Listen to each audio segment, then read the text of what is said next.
A homeless Alex finds an old couch in a motel's garbage dump. He discovers a tiny bag of diamonds hidden in the old furniture and flees with it to out a new life and reunite with his estranged family. But things turn into a deadly knot for Alex when the owner of the diamonds tries to hunt him down. A deep sigh escaped Alex's dry lips as he stood in the dimly lit alley behind the Rosy Grand Inn. He would visit the dumping behind the motel every evening, hoping to find food scraps or discarded items. For homeless Alex, another man's trash was a treasure. However, this time around fate had been a little kinder to him. Alex was drawn to an old couch dumped beside one of the overflowing trash cans. The couch looked decent, so Alex ran his fingers over the fabric. While it wasn't in the best condition, Alex decided to take it with him. At least he would no longer have to shiver on his old tattered mattress. But as Alex looked closely at the cushion, he noticed a bloodstain. "What's that thing?" he wondered, sniffing it only to scrunch his nose in disgust. It smelled awful. Alex removed the stained cushion, and just as he held it, he felt a large zipper underneath it, a hidden pocket. Alex exclaimed, and opened it only to freeze in shock. A wallet with $1,000 inside plopped out, but what Alex found next was nothing short of breathtaking, and his hair stood on end. Alex took a glimmering diamond and breathed on it. He had read somewhere long ago that real diamonds don't fog up for long. His silly trick worked, and the shiny stones in his hands were indeed real diamonds. "Jesus, I'm going home," Alex exclaimed in joy. It had been 4 years since his wife had divorced him and kicked him out of the house because of his gambling addiction. Alex lived 120 away from his family, and while he yearned to visit them someday, he didn't have the money until this unexpected find, just as Alex was lost in deep thought. A voice startled him from behind. "Alex, what are you doing here, man?" It was John Rosy Grandin's janitor and Alex's good friend. Alex quickly slid the diamonds into his dirty coat pocket and turned around. Nothing, man. I was just looking at this couch. I thought maybe I could take it to that old factory where I'm crashing these days. The cold has been killing me." "Sure thing, pal. The motel staff wanted to throw it anyway," John replied as he handed Alex a few trash bags of leftovers. "Thanks, man. By the way, there was this weird stain on one of the cushions. Stinks like crap." "Oh, that you wouldn't want to know what it is," John replied, "since you're gonna sleep on that thing." "I don't want to spook you up by telling you the story behind it," but Alex insisted. "No? Tell me, man. What is it?" John sighed. "Well, a guest who had been staying over for the last few weeks was attacked this evening. Some Waco slashed his throat. God, did he die or something?" Alex's eyes widened in shock. "Nope. Nobody knows who this guy who almost died was. Turns out he hadn't submitted his ID at the reception during check-in. Somebody heard the commotion in his room and called the cops. The attacker fled the scene. This guy was attacked and passed out, but before the paramedics arrived, even he vanished.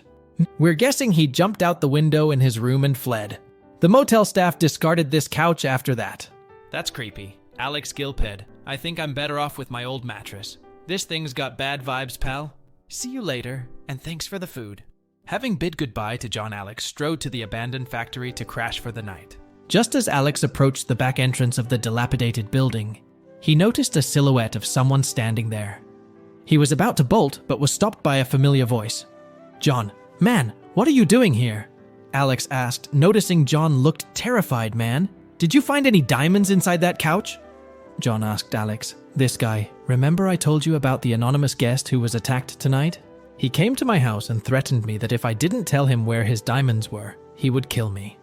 The diamonds were apparently hidden in that couch. Alex stepped away, pretending. "What diamonds?" "Man, I left the couch there. I didn't take it or anything." "I know, Alex, but this dude was menacing, and he was definitely gonna kill me if he didn't find those diamonds. No. He told me he saw me bringing the couch out, and he's after me now thinking I stole his diamonds. Man, you gotta relax." Alex consoled, swallowing hard. "If I knew anything, I would have told you. Maybe it's in the trash." "Yeah. I'm gonna go check it, man." As soon as John left, Alex knew he would have to sell the diamonds soon and decided to take them to the pawn shop first thing in the morning. Alex crashed for the night at a cheap motel that night. The following morning, he took a shower, trimmed his scruffy beard and hair, and wore the thrifty clothes he had bought with the money he had found in the wallet. He thought that nobody would recognize him now and hit it to the pawn shop. "Yes, sir." "How may I help you?"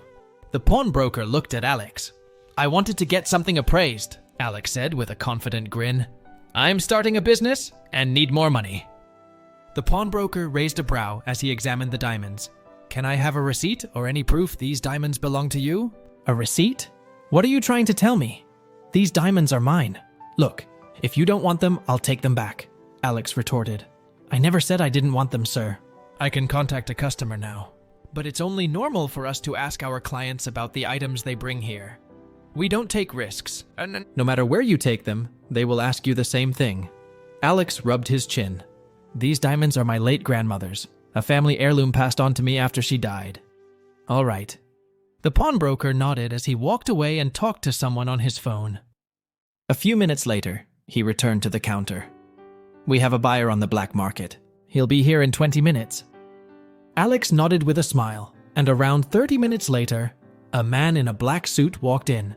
"He's here." The pawnbroker told Alex that the buyer approached Alex. "Hi, you can call me Robert. Nice to meet you." Alex shook hands. "Can I see the diamonds?" Robert asked as Alex handed the bag of diamonds over to him. "Gorgeous. So, Alex, the thing is, I didn't bring cash with me now because I didn't feel safe carrying so much money around. So if you can come with me to the bank, I'll pay you in cash there." Alex agreed and got into Robert's car.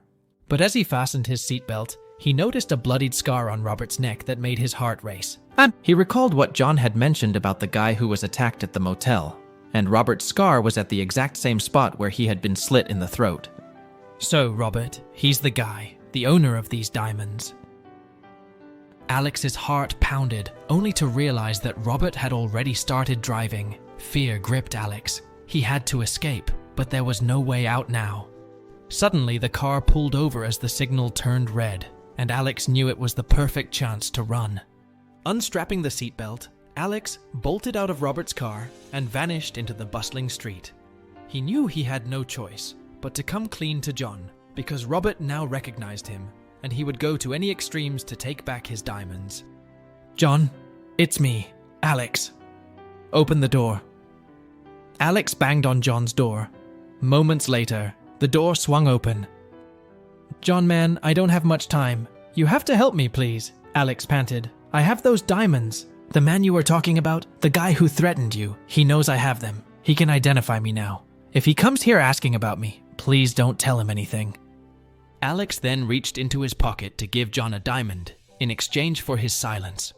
But John refused and was furious. "Take this diamond and leave," he barked. "There's no point now. You freaking lied to me. And you know what? I already gave that guy your details. He was here, Alex. He threatened me at gunpoint, and now he knows everything about you and your family. And I advise you to visit them faster, because he's already on his way to them. Now out from here." John slammed the door shut in a shocked Alex's face. Terrified about his family's safety, Alex bolted from there and ran to the highway to hitchhike a vehicle back to his hometown where his wife and daughter lived.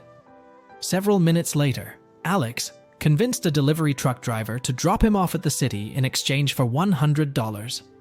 "So what's the hurry, pal?" the driver asked Alex as the truck rumbled down the highway. "A family member has a medical emergency." Alex lied, his gaze drawn to what looked like beets hanging from the truck's rearview mirror. His exhaustion caught up with him, and Alex dozed off from the seat, using his old backpack as a pillow.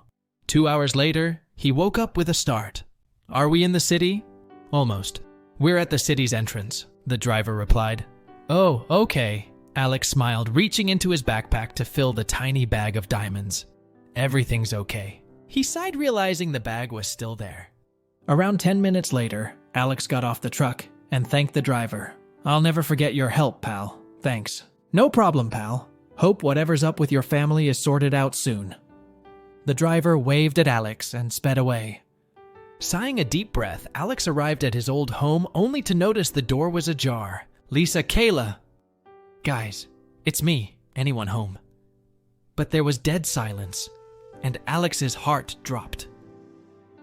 He checked all the rooms, but his wife and daughter were not there.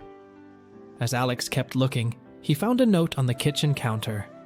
His voice choked up and his nerves froze as he read the message aloud. Shivers ran down Alex's spine as he dialed the number on the phone beside the fridge. "Hello, look, I know you want me and those diamonds. I'm ready to surrender, but please don't do anything to my family." He nervously spoke. "Calm down, Alex," a familiar voice answered.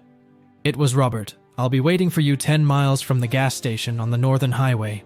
Don't try to act smart and involve the cops. I'm sure you won't because you're a smart man. Time's running out."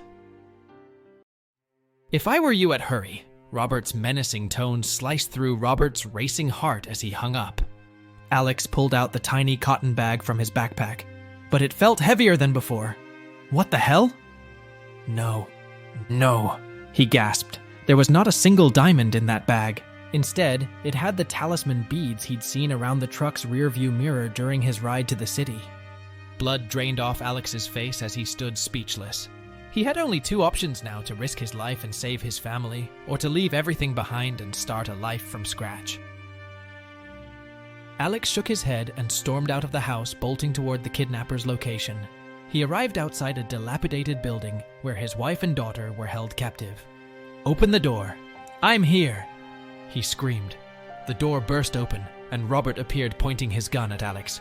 "Quit screaming. Will you come in?"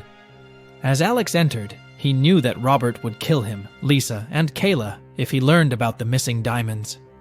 His eyes darted anxiously, and that's when he saw a brick on the windowsill. Alex grabbed it and whacked Robert in the face. But in the heat of the moment, a gunshot shattered the stillness around while Robert collapsed to the ground and passed out.